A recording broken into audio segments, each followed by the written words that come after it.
서로 축복하겠습니다. 주님의 십자가를 바짝 따라갑시다. 한 번 더 축복할까요? 당신은 하나님 나라 백성입니다. 할렐루야. 오늘은 제22차 특세 6번째 시간입니다. 오늘은 양과 염소의 심판이라는 제목으로 하나님의 말씀을 전하도록 하겠습니다. 이번 특세 기간 동안 주중에는 우리가 예레미야서 말씀을 계속 살피는 중인데요. 오늘 토요일에는 이제 3번 있는데 3번 다 복음서 말씀을 살피려고 합니다. 이유는 D6 커리큘럼이 이 토요일에는 내일 전할 말씀, 주일에 전할 말씀으로 가정 예배를 드리도록 하고 있기 때문입니다. 그래서 토요일에는 사순절에 관계된 복음서 말씀을 본문으로 생각하면서 우리가 좀 더 사순절을 잘 준비했으면 하는 생각입니다. 그런 마음으로 준비한 오늘의 말씀, 장차 주님이 다시금 이 세상에 오실 때에 있게 될 일에 관한 말씀이에요. 31절부터 33절 한 절씩 교독합니다. 인자가 자기 영광으로 모든 천사와 함께 올 때에 자기 영광의 보좌에 앉으리니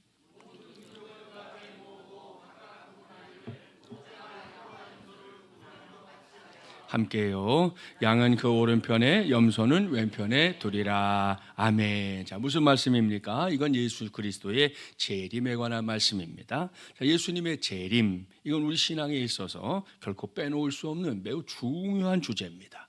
그렇습니다. 이것은 신학자들이 만든 이론이 아닙니다. 재림은 예수님이 세상에 계실 때 스스로, 그것도 종종 말씀하셨던 복음의 주제입니다. 그렇습니다. 주님은 믿는 자들에게 하늘의 처소, 천국을 약속하셨습니다. 주님이 먼저 가서 우리의 거처를 예비해 놓은 다음 반드시 다시 오실 것이다 약속하셨지요. 따라서 천국은 모든 믿는 자들이 반드시 들어갈 믿음의 종착역이다. 이것이 우리 모두의 신앙 고백이 되기를 주님의 이름으로 축복합니다. 같은 맥락에서 우리는 죽음에 대한 이해를 바르게 해야 합니다. 죽음이란 이 세상에서 가장 공평한 사건입니다. 남녀노소의 구별이 없고요. 한번 세상에 태어나면 누구나 한 번은 죽기 때문입니다. 이것이 성경이 말씀하는 대로 하나님이 정하신 것이에요. 그걸 인정해야 합니다. 그걸 분명하게 알고 살아야 합니다. 그래야만 우리 모두의 인생 마지막도 정말 빛나는 인생이 될 줄 믿습니다. 그뿐이 아니죠. 적어도 예수를 믿고 살아가는 우리는 그저 그렇게 세상을 떠나는 걸로 모든 게 끝날 사람들이 아닙니다. 무엇보다 우리는 그냥 죽는 게 아니라 영원한 생명을 바라보며 죽음을 맞이할 사람들, 곧 천국에 들어갈 사람들이라는 사실을 잊어서는 안 됩니다. 오늘 특별히 교육부 친구들 같이 예배하는데 여러분의 신앙 안에도 천국에 대한 소망이 분명하게 자리 잡는, 우리가 이 땅에서의 삶으로 모든 게 끝나는 것이 아니고 이 땅의 삶을 마무리하는 그날 다시 우리에게는 천국이라고 새로운 세계가 열린다는 사실까지 굳게 믿는 우리 모두가 되기를 주님의 이름으로 축복합니다. 자, 이것이 예수님께서 십자가에 달려 죽으신 이유고요. 또한 사흘 만에 부활하신 이유입니다. 아마 여러분도 기차 타고 장거리 여행 해본 적이 있을 겁니다. 그때는 KTX처럼 최첨단 초고속 기차는 아니지만 옛날 기차들이 가만히 생각해 보면 더 운치가 있었던 것 같아요. 기차 안에서 이게 창가 쪽으로 자리를 잡고 앉아서 조용히 창밖을 내다봅니다. 그러면 정말 아름다운 전경들이 숨가쁘게 휙휙휙 지나가잖아요. 시골을 갈 때가 되면 밭에서 일하던 아낙네들, 또 동네 아이들이 기차가 지나간다고 또 웃으면서 손도 이렇게 흔들어주고, 그걸 보면서 또 나도 같이 흔들었던 그런 기억들이 있습니다. 그리고 기차 안에 우리를 즐겁게 해주는 것들이 그 당시에 있었어요. 음료수, 빵, 그렇죠? 먹을 걸 잔뜩 실은 아저씨, 이 아저씨가 노래하듯 외치던 그 소리 기억납니까?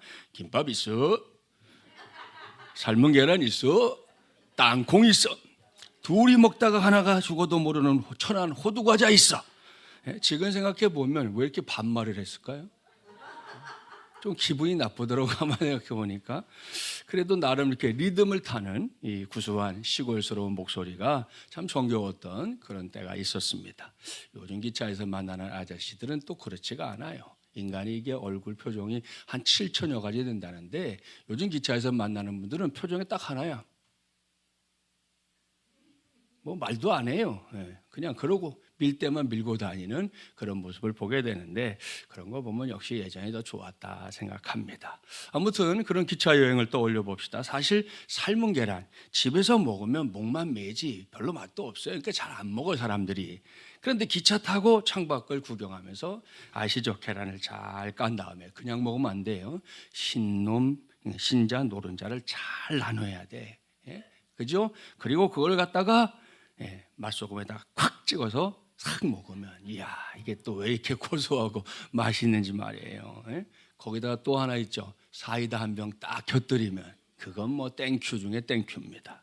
요즘 찜질방 같은 데 가야 젊은 친구들이 뭐 맥반석 계란 가지고 지 머리에다 깨가지고 뭐 먹고 뭐 식혜 마시고 그런 모습들을 볼 수 있지만, 옛날에는 기차 안에서 그런 모습들이 아주 다반사로 봤던 모습이기도 했습니다. 기차 안에서 사람들의 대화는 아주 훈훈한 고향의 향수가 묻어났죠. 그러면 기차들은 대부분 그 표현을 그렇게 했잖아요. 칙칙폭폭 깽, 뭐 이런 소리와 함께 또 철로를 달리는 덜커덩거리는 소리를 내면서 열심히 달려갑니다. 그 소리들이 때로는 귀를 자극하고 또 이렇게 잠들어 있다 갑자기 깜짝 놀라서 깨는 경우도 있긴 했지만, 아무튼 목적지를 향해 달려가는 그 기차의 여행이 참 우리에게 여러 가지 많은 정말 이 과거를 추억하게 하는 좋은 기억들이 되고 있습니다. 자, 이렇게 기차를 탄 사람들에게는 모두 다 그것도 반드시 목적지가 있습니다. 그게 뭐 부산이든 광주이든 춘천이든 어디든 기차를 탄 사람들은 목적지를 향해 달리는 것 자체가 행복한 사람들이죠. 여기서 생각해 봅시다. 만일 목적지 없이 어디로 가는지도 모르고 혹은 갈 곳이 마땅히 없어서 막연한 마음으로 기차를 탔다? 그건 비극 중에 비극이에요. 심히 안타까운 일이죠. 그런 의미에서 꿈이 있는 이 종착역을 향해 달려가는 철마, 그 안에 있는 사람들에게 큰 기쁨과 행복을 더해주는 도구였음에 틀림없습니다. 자, 이러한 기차 여행에 우리의 신앙생활을 비유해 볼 수 있다는 거죠.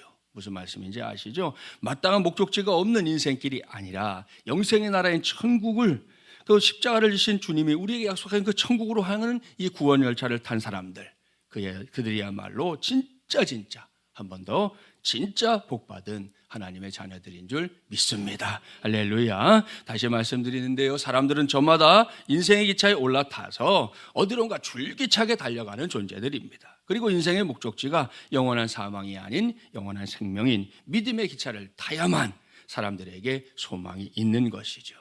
여기서 잠깐만 바깥 세상을 들여다보세요. 이 지옥으로 향하는 세상의 기차들 지금도 입구를 활짝 열어놓고 많은 사람들이 타기를 학수고대하고 있습니다.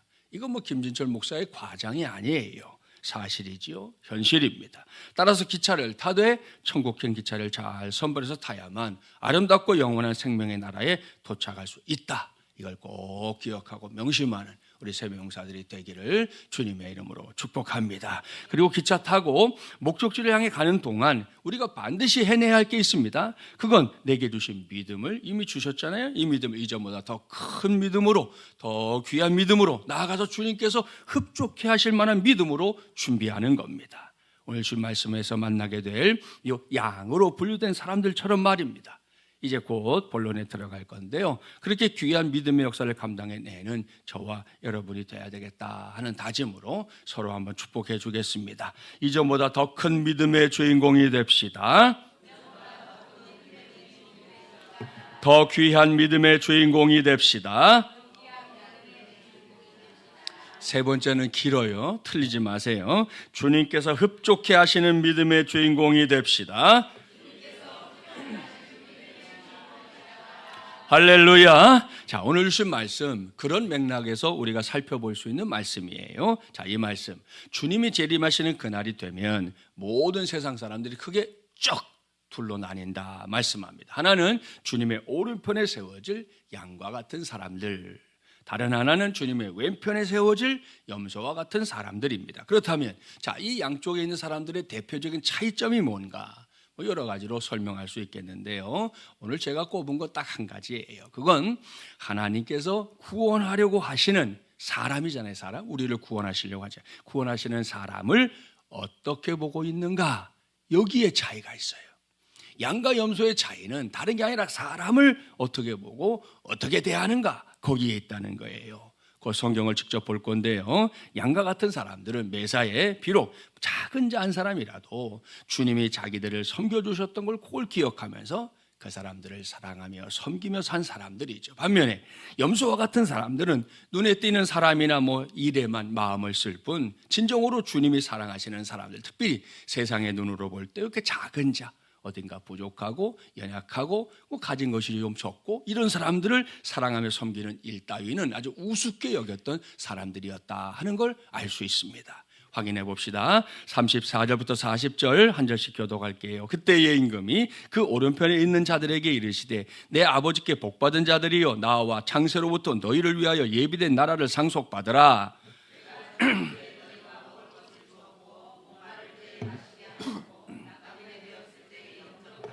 헐벗었을 때 옷을 입혔고 병들었을 때 돌보았고 옥에 갇혔을 때 와서 보았느니라.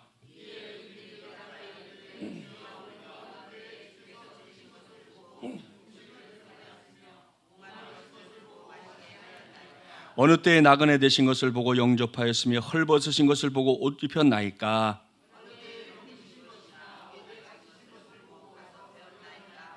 함께요. 임금이 대답하여 이르시되 내가 진실로 너희에게 이르노니 너희가 여기 내 형제 중에 지극히 작은 자 하나에게 한 것이 곧 내게 한 것이니라 하시고. 아멘. 여러분, 여기에 위대한 복의 선포가 있습니다. 내 아버지께 복받을 자들이요 나와 창세로부터 너희를 위하여 예비된 나라를 상속받으라. 자, 이 말씀 얼마나 귀한 말씀입니까? 주님은 양과 같은 사람들에게 선포하시는 거예요. 내 아버지께 복 받을 자들이에요. 자, 이 복이 저와 여러분 모두의 것이 되기를 주님의 이름으로 축복합니다. 여러분, 하나님께 복 받을 만한 사람이 된다? 이것처럼 복된 일이 세상 천지 어디 있겠습니까? 자, 그렇다면 어떤 사람들이 하나님께 복을 받을 만한 사람들인가? 방금 교독했던 말씀에 따르면 하나님이 사랑하신 사람들을, 그 한 영혼 한 영혼을 천하보다 귀한 존재로 여기고 그들을 사랑하고 섬기고 돌본 사람들입니다. 주님은 이런 사람들을 하나님께 복받은 자들이다 이렇게 선포하고 있습니다. 그러니 이걸 깨닫는 거, 여러분, 이게 뭐 아무리 좋은 말이라도 깨닫고 내 걸로 삼지 않으면 뭐 아무 소용 없잖아요. 주님이 이렇게 위대한 선포를 하시는데 이 말씀을 깨닫는 거, 내 말씀으로 삼는 거, 이게 얼마나 귀한 일인지 모릅니다. 선교지에서 일어났던 일들을 소개하는 책 가운데 제가 좋아하는 책이 파인애플 스토리라는 책이거든요. 두껍지도 않아요. 우리 교육부 친구들은 한 번쯤 읽어보면 참 좋겠다 그런 생각이 드는데, 근데 작은 책이지만 무게감은 굉장히 큰 책이에요. 이 책은 인도네시아 파푸아뉴기니아에서 7년 동안 벌어졌던 일을 쓰고 있어요. 정글에서 사역을 하던 선교사님 한 분 있었는데 이분에게는 정글에서 사역하면서 아주 인간적인 소원이 한 가지 있었어요. 그건 다른 게 아니라 파인애플을 실컷 먹는 거. 우리가 이제 뭐 선교지 가면 과일 좋아하는 친구들은 뭐 아주 밤을 새고 먹으라도 먹을걸요. 얼마나들 좋아하는지 몰라요. 아무튼 그게 소원이었대요. 그래서 원주민 형제들과 함께 파인애플 나무를 심었는데요. 시간이 흘러 파인애플을 먹을 때가 돼서 가보니 열매가 하나도 없는 거예요. 이유, 파인애플이 익자마자 그 원주민 형제들이 다 따갔기 때문입니다. 선교사님이 너무 황당해서 물은 거죠. 형제들이요, 어찌하여 내가 필요해서 나무를 심었는데 말도 없이 열매를 모두 따갈 수 있어? 그랬더니 이 친구들이 하는 말, 선교사님, 당연히 우리가 심었으니까 그 파인애플은 우리 소유입니다. 왜냐하면 정글의 법칙은 심은 사람이 주인이기 때문이지요. 선교사님이 부화가 났어요. 하지만 선교사잖아요. 꼭 참았어요. 그렇다면 다시 나무를 심때 내가 심는 대가를 주겠소. 그러니 열매가 나오거들랑 반반씩 나누기로 합시다. 이렇게 약속을 했어요. 다시 추수 때가 됐습니다. 기대하고 가봤는데 이번에도 열매가 하나도 없어요. 연거푸 일어리를 당하자 화가 난 선교사님, 원주민들에게 그들을 위해 운영하고 있었던 간이 병원이 있었는데 그 병원문을 닫겠다 위협하기도 했고요. 파인애플 그 농장 주변에 개를 풀어놓고 경비까지 서게 했습니다. 그래도 문제가 해결되지 않는 거예요. 그러니 선교사님이 막 애가 타고 그냥 이 파인애플 농장을 볼 때마다 화가 나는 거죠. 자, 그러던 어느 날 성경 읽는 가운데 선교사님이 하나님의 음성을 들었다는 거예요. 아들아, 파인애플이 누구의 것이냐? 네 거냐 내 거지? 네 거냐 내 거지? 선교사님이 이 음성을 듣고는 자기의 인간적인 생각으로 욕심 부리다가 야, 진짜 주인이 누군지 내가 망각하고 있었구나 깨닫게 됩니다. 그 후에도 또다시 원주민 형제들이 열매를 모두 따갔지만 선교사님이 화내지 않았습니다. 달라진 거죠. 자, 그랬더니 이를 이상하게 여기는 원주민 형제들이 도리어 선교사님 찾아서 묻더래요. 선교사님, 올해는 왜 우리에게 화를 내지 않습니까? 별걸 다 물어. 하여튼 참 사람들. 그때 선교사님 대답합니다. 여태 난 그 나무가 내 거라고 생각해서 화가 났었습니다. 그런데 그건 잘못된 생각이었습니다. 왜냐하면 하나님이 진짜 주인이기 때문입니다. 제가 그 사실을 잊고 있었네요. 그 후에도 더러 파인애플을 훔쳐가는 원주민들이 있긴 있었습니다. 그런데 이상하게도 훔쳐간 사람들의 아이가 병이 난다든지 하면 자기들끼리 이렇게 말하기 시작했다는 거죠. 야, 우리들이 하나님 것을 훔쳐먹어서 우리 아이가 아픈가 봐. 이런 일이 반복되다 보니 점점 그 정글에서 도둑들이 사라지게 됐고요. 선교사님도 자기가 심은 파인애플 혼자 먹는 게 아니고 다른 사람들과 나눠 먹는 그리스도의 사랑을 함께 실천하는 그런 장이 마련됐다 하는 그런 내용의 책입니다. 여러분, 이 이야기, 이 실화 우리에게 시사하는 바가 커요. 무엇보다 우리의 인생이 우리의 것이 아니라 하나님의 것이다. 이걸 반드시 알아야 합니다. 예수 믿는 사람들조차도 이런 고백이 없어요. 그저 내 삶은 내가 책임질 것처럼 생각하고 내 것인 양 생각해서 그야말로 노터치, 심지어 하나님께도 노터치, 이건 내 삶이에요, 이건 내 거예요, 그렇게 해서 그렇게 자기의 삶의 울타리를 치는 경우들이 분명히 있거든요.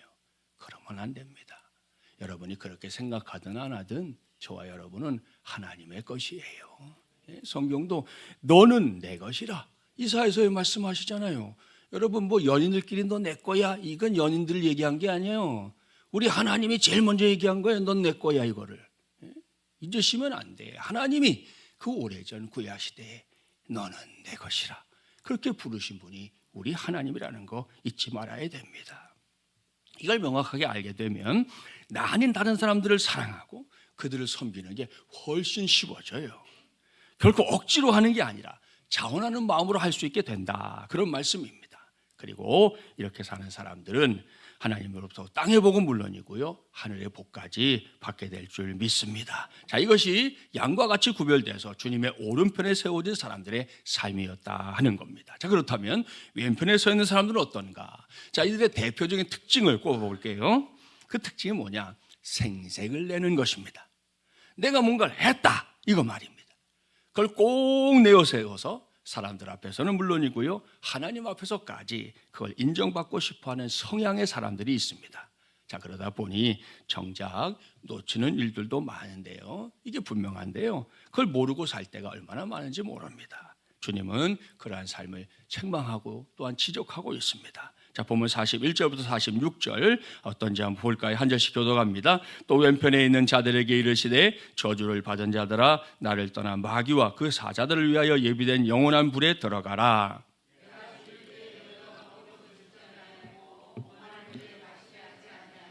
나그네 되었을 때 영접하지 아니하였고 헐벗었을 때 옷 입히지 아니하였고 병들었을 때와 옥에 갇혔을 때 돌보지 아니하였느니라 하시니,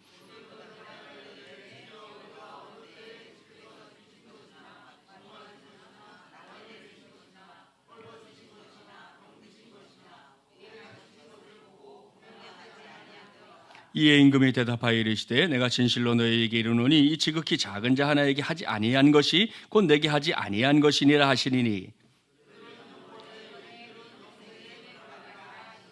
아멘. 보세요. 하나님께 복을 받을 사람들과 대조적인 사람들이 등장하지요. 이들은 기억력이 엄청 뛰어납니다. 주님은 이들에게 하나님의 영광을 위해 행한 일이 하나도 없다, 이렇게 말씀하시는데요, 이 사람들은 오히려 주님이 기억력이 이상하시네, 제가 한번 했던 거 늘어나 볼까요? 이것도 했고 저것도 했고 이 사람도 했고 이것도 챙겼고 내가 이런 일도 했고 저런 일도 했고, 내가 다 했는데 왜 아무것도 안 했다고 하세요? 오히려 예수님의 기억력에 문제가 있다라고 따져 묻고 있는 걸 볼 수 있습니다. 여러분, 그런데 이들에게 결정적으로 부족한 게 있지요. 그건 한 영혼을 천하보다 귀하게 여기셨던 주님과 달리 스스로 사람의 높고 낮음을 결정하고 있다는 겁니다. 자기들의 생각 속에서 우습게 여길 사람들과 존중할 사람들을 나눕니다. 함부로 대할 사람들과 또한 쩔쩔매지 않고 열심을 다해 마음을 다해 섬길 사람들을 나누는 것이죠. 내가 하대할 사람, 내가 머리를 숙일 사람, 이렇게 분류표를 만들어 놓고 그거에 따라 움직였다는 겁니다. 예수님은 그게 잘못됐다는 거예요. 그 판단을 왜 네가 하냐는 거예요. 하나님도 판단하지 않고 하나님은 이 사람도 사랑하고 저 사람도 사랑하고, 하나님은 이 사람에게도 은혜 베푸시고 저 사람에게도 은혜 베푸시는데 네까짓 게 뭔데? 네가 뭔데 사람을 나누고 네 눈높이에서 네 멋대로 네 입맛대로 사람들을 대하며 살았느냐? 그걸 책망하고 있는 겁니다. 결코 하나님이 기뻐하실 일이 아니라는 거예요. 이 간디의 제자 중에 비노바 바베라고 하는 사람이 있어요. 이 사람은 인도에서 간디 이상으로 이렇게 추앙받는 사람인데, 그렇게 된 데에는 이 어머니의 역할이 컸다고 전해집니다. 어릴 때 그의 집에 한 젊은 거지가 구걸을 오니까, 이 나이 든 거지가 아니고 이제 젊은 거지잖아요. 그러니까 어머니는 여느 때와 마찬가지로 그 거지에게 자기가 갖고 있던 주머니에 돈을 꺼내서 이렇게 적선을 해준 거예요. 돌아가자 이 바베가 엄마에게 따지듯 물은 거예요. 엄마, 저 사람은 건강하잖아요. 그렇게 주면 버릇이 돼서 오히려 그를 망치는 거예요. 사랑은 받을 만한 가치가 있는 사람에게 주는 거 아닌가요? 어린 놈이 좀 나름 생각한 게 있었나 봐요. 그때 어머니가 이렇게 말했습니다. 얘야, 우리가 누군데 줄 사람 주지 않을 사람을 판단할 수 있겠니?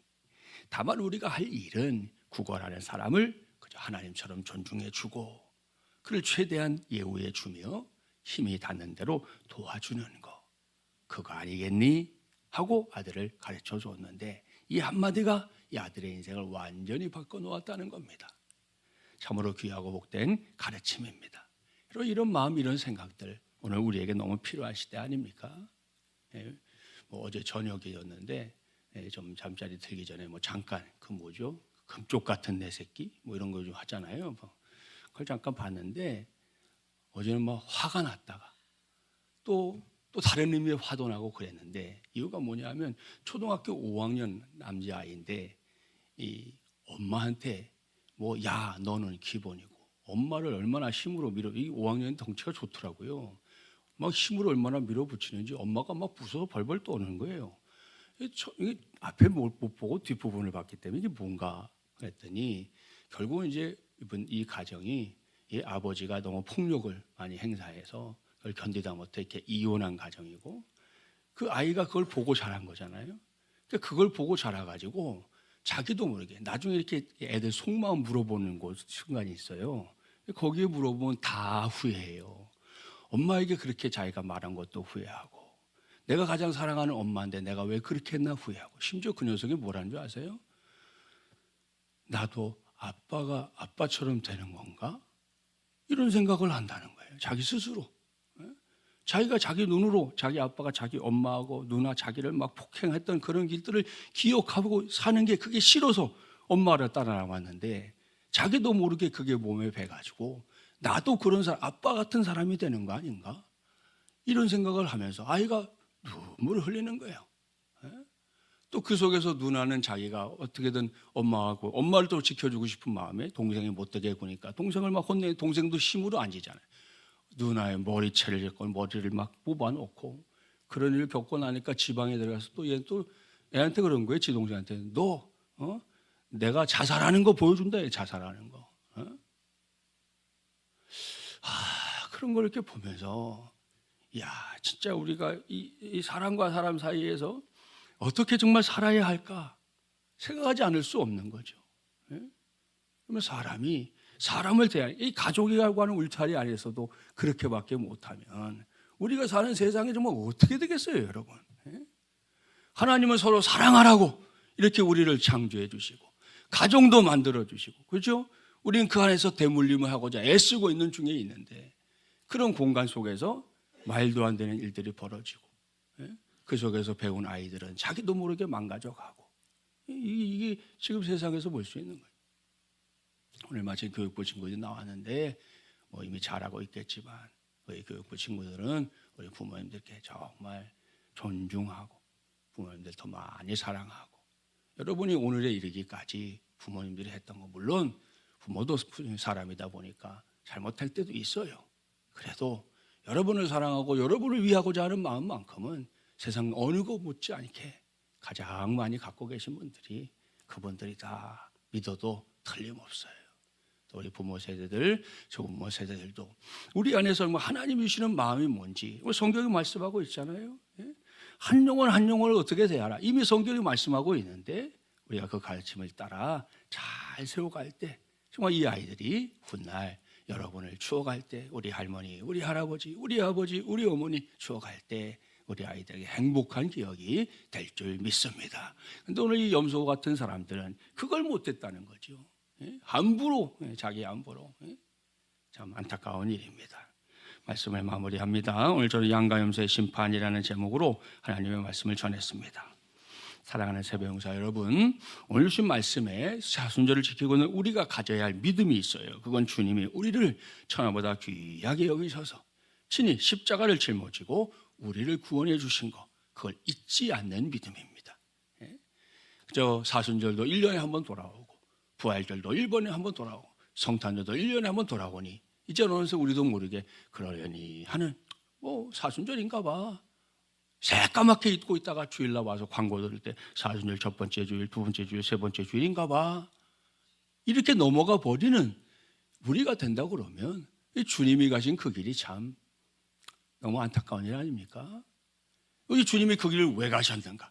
그걸 다시 한번 되새기기 위해서 우리가 이 사순절을 지키고 있는 것이고 그걸 위해서 새벽을 깨우며 기도하자 말하고 있는 거 아닙니까? 그런데 그런 시간조차도 싹 잊고 아무 생각 없이 그냥 바쁘고 분주해요. 시간이 없어요. 그렇게 해서 다 넘어가고 나면 여러분 우리의 신앙생활이라는 게 무슨 의미가 있어요? 굳이 교회 안 오면 어때 그러면?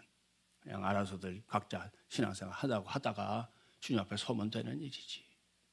여러분 이 사순절 절기 다른 건 몰라도 나를 정말 사랑하셔서 사랑하실 때 어느 정도로 천하보다 귀하게 사랑하셔서 나를 위하여 십자가를 지고 대신 죽어주신 우리 주님의 그 십자가 따라가는 이 절기 우리 놓치지 말고 그런 믿음으로 우리 주변에 있는 사람들도 좀 따뜻한 시선으로 바라봐 주시고 그저 손을 한번 붙잡아 줘도 진심을 다해서 아이고 수고했죠.